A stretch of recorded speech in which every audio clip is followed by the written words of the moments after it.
Hello everyone. So I have noticed that there haven't been a lot of audience activity today, so I want to change that. So first of all, I am totally blinded here, but I would love to see some hands of how many people in here own a business. Great stuff. How many people have employees? Excellent. A lot of improvements to be done. No, a lot of growth to be had. So as Craig said, I am a management coach. I run a couple of businesses. I love starting businesses, but what I love the most of all is building sustainable teams to run them for me, right? Just like Craig, I'm by nature a little bit lazy, so I don't like doing all the work. So I like finding amazing people who can do it with me or for me. And one of the key things that I tend to focus on in my business as a management coach is really work with business owners on how to get the business structure and the business setup right. And what I want to talk about today is that most businesses go through a growth ladder, right? Which is basically 3 steps. And those 3 steps are pretty simple. The first step in a business is basically where you're having an idea for a business, you're trying to make some money. It's usually a one-person thing, and you're desperately trying to run around everywhere, do a lot of networking, talk about it online, trying to desperately get some clients, right? The second step is when you manage to scale up, so you have found an idea, you have found something that works, you're making money, and you're starting to hire staff, you're starting to maybe even have multiple services and the likes, but basically you get to a stage where the stage disappears. You get to a stage where basically things are going better, you're making better money, but you're still an integrated part of your business, right? And that's generally where most of my clients are. Now, the third step is really where you manage to automate the majority of the things that happens in your business, and you really manage to put yourself in a place where even when you're not there, the business still runs. So, first step, making money, right? A lot of people start a business, and the 10 first things they do have nothing to do with making money. I'm sorry to say it, but that's the wrong thing to do. When you have a new business idea, before you start thinking about what should my office chair be, I need a new laptop, I need to create a cool logo, I need to do all these distractions, right? The first thing you have to do when you have a new business idea is go make some money. Right? If you're in SEO, if you're in web dev, if you're in social media, go make some money, right? Find some clients, do that hustle. Because the one thing you have to do before anything else is verify that your idea works and that you can get some clients from that. The second piece is around getting a clear vision, and I'll continue with that one. And the third step is really to put a management team in place, right? So, making money is pretty straightforward, right? If you are particularly in the SEO industry, web dev, etc., right? Stop worrying so much about building your website and doing all these things. Go out to events like these, go out to other events in the city and find yourself some clients, right? There's no better way to practice than finding clients and actually charging people money for what it is you want to do. Now, most businesses in the beginning don't charge a lot of money, and that's a totally okay way to start, right? Get some money in the bank first and learn to use a clicker. Second is really when you've gone through that first step, when you've made a bit of money, you have some clients and things are looking better. You're not choosing between eating and buying paper or something every day. Things are looking up, all right? What you want to get to next is really a point where you start looking at your company vision, right? The problem is when most people start a business and when they have a business idea, what happens is that they put themselves in a position where they're generally very broad. They're desperate for clients, so they put whatever specialty they do very, very, very broad. And the reason why that's a key challenge is if you want to have a successful business, you generally need to find a way to be very specific to a small audience for at least the first couple of years, right? If you're a web developer, for example, right? I see it all the time. They're like, oh yeah, I can develop any website anywhere. If it's e-commerce, if it's a SaaS business, whatever, I'll develop any website, right? The problem is, if you do that, you don't add value to the process.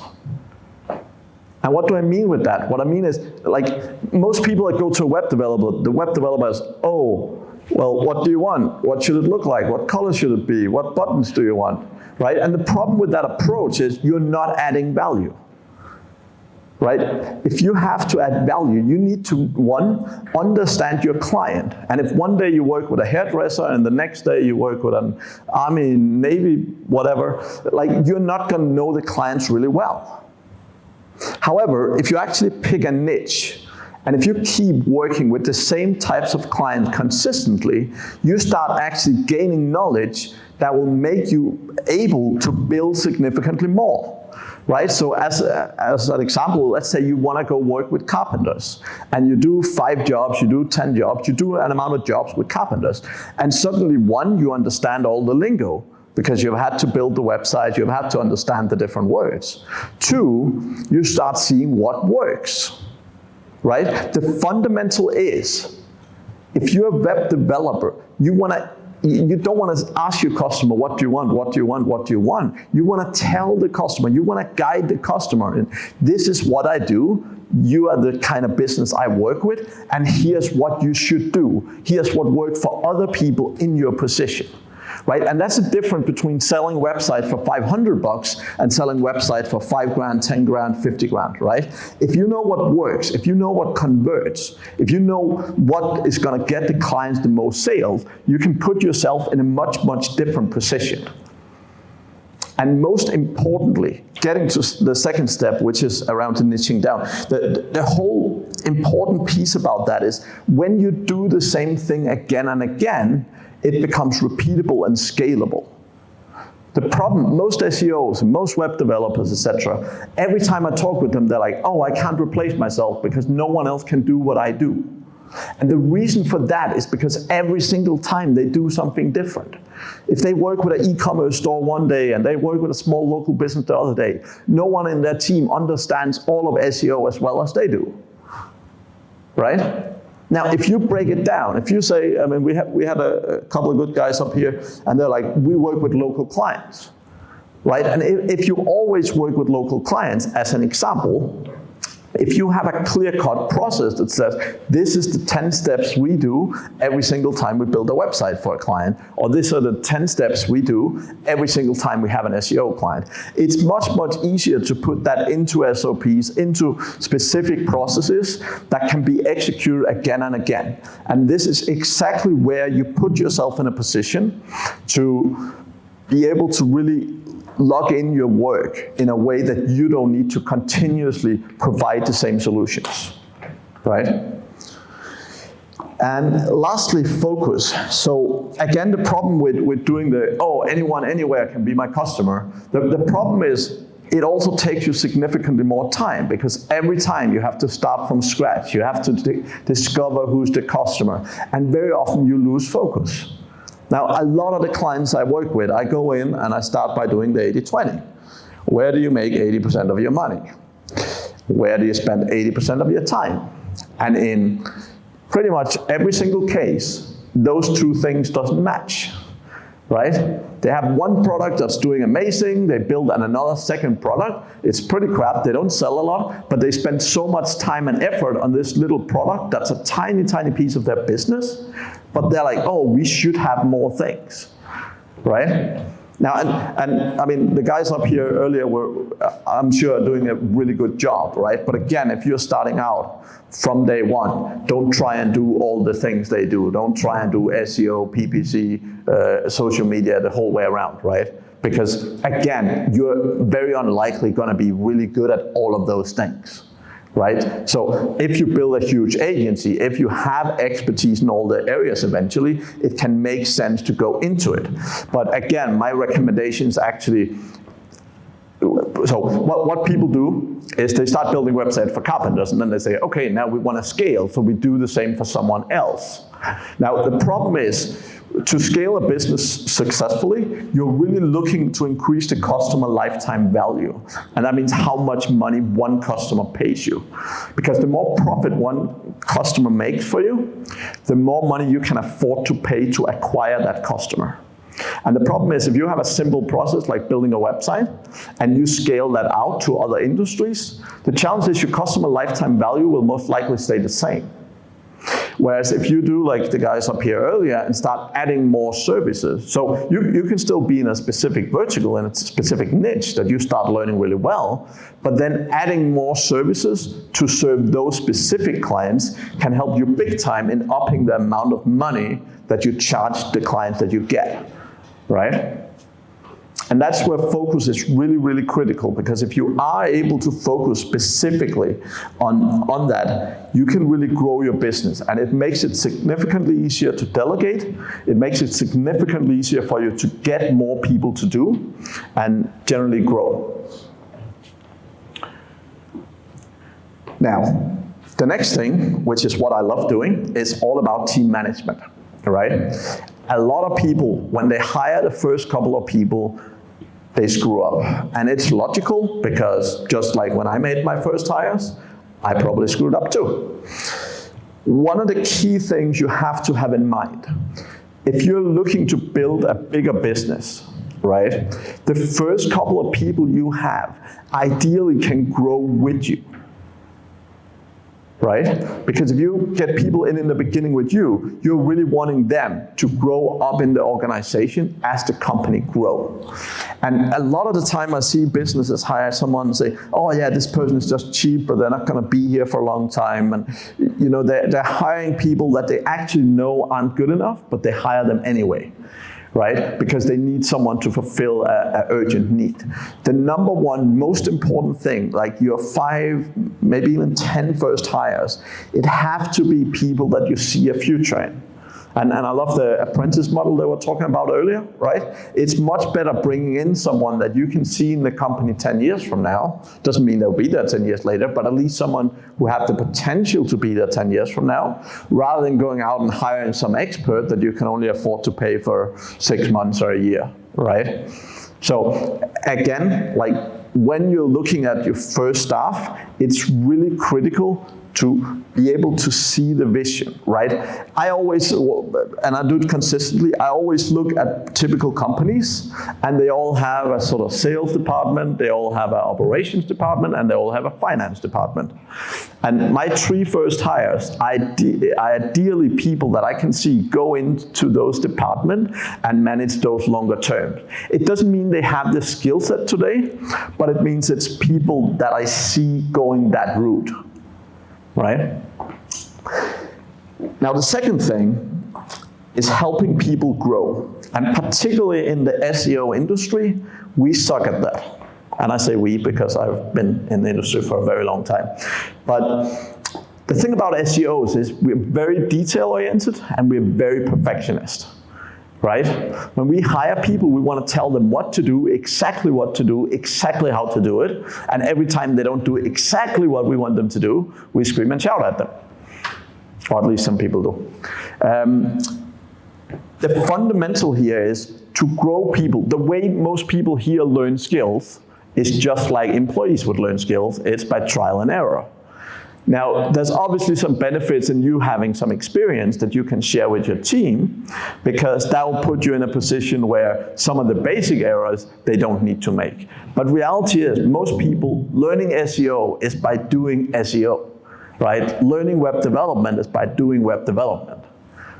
And so often, I see business owners constantly complaining about their people, and I told them twice and they still don't know. But most of the time, it's because they're told to follow a process. They haven't been given the ownership. They haven't been given clear enough overview of what it is they're trying to do, and they haven't made the mistakes, right? It takes mistake making to become really great. Very often when I hire people, the first thing I tell them is you're gonna make a lot of mistakes. And that's okay. Hopefully none of them will break the business totally, but you will make a lot of mistakes.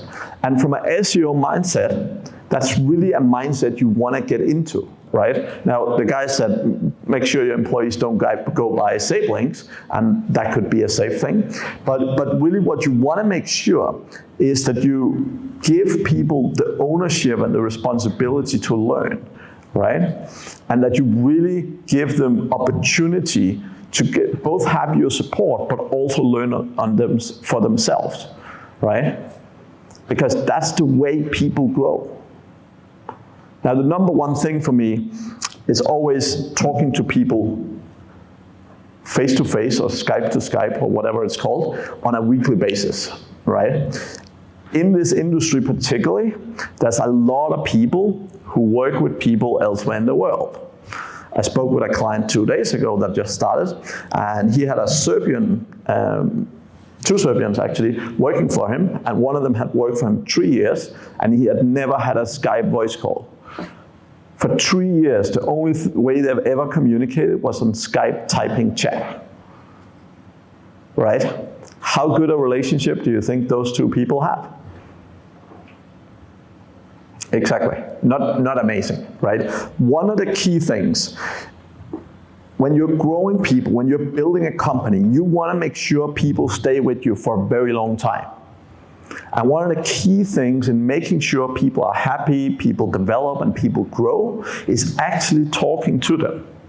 And I know for some developers that sounds like the most horrible thought in the whole universe, but talk to people that work with you, right? Talk to people that work for you. We run a large outsourcing company, and we have about 130 people right now, primarily working with SEOs. We have about 60 to 70% of our staff work with SEOs, right? And so consistently, I see them fail again and again. No matter how many times we tell them, it's so difficult. And the problem is, people get demotivated. When they feel they're not appreciated, when they feel the boss isn't talking to them, it's difficult. And it doesn't take a ton. But the rule I always say, if you phone up one of your friends, right, and you're like, hey man, I'm moving, can you come help me, right? If they say yes, depending on how good a relationship you have with them, if they want to waste their Saturday helping you move, right? And it works the same way with employees. The better relationship you build with them, the better results you will get. So if you want to get really amazing results from employees, you have to talk to them. Anyone here have staff that they have never talked to face to face? Get started. Right, letting go. So again, a lot of people love handing out tasks. And there's a fundamental difference between giving someone a task and giving someone a process versus giving someone responsibility. And depending on what you give people, the outcome will be totally different. Let's take a customer service example. If you're like, okay, every day I want you to go look at our email inbox and give us answer all the queries. Here's the process on how to do it. What happens is it's 5 o'clock, guy clocks out and he's like, I'm gone. Oh, there's still 5 emails left. Well, not my problem, right? Now, if you go the other way around and say, hey man, I love the way you talk to people. I want you to be responsible for our customer service, right? I want you to own it. Here's the process of what we do today, and I know that can be done better. I would love for you to look at how we do it today, see if it can be done better.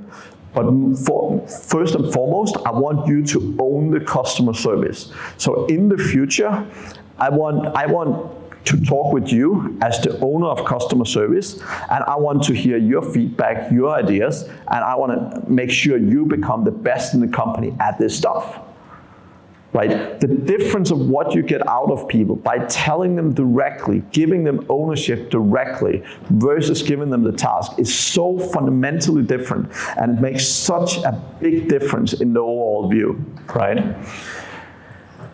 So yeah. Does that sound scary to anyone? Excellent. No one's scared. So that's pretty much most of it for me. As Craig has shouted out a lot of times, I run 2 businesses. So massingers.com, which is management coaching, where I help a lot of business owners grow and scale. And then Aristo Sourcing, which is our Filipino outsourcing company. And yeah, they're great places to find us. I am generally on all the social media, even though it might not be me answering. But you're welcome to hook me up anywhere. So, any questions from anyone? Anyone have any management challenges or outsourcing challenges or staffing challenges of any kind?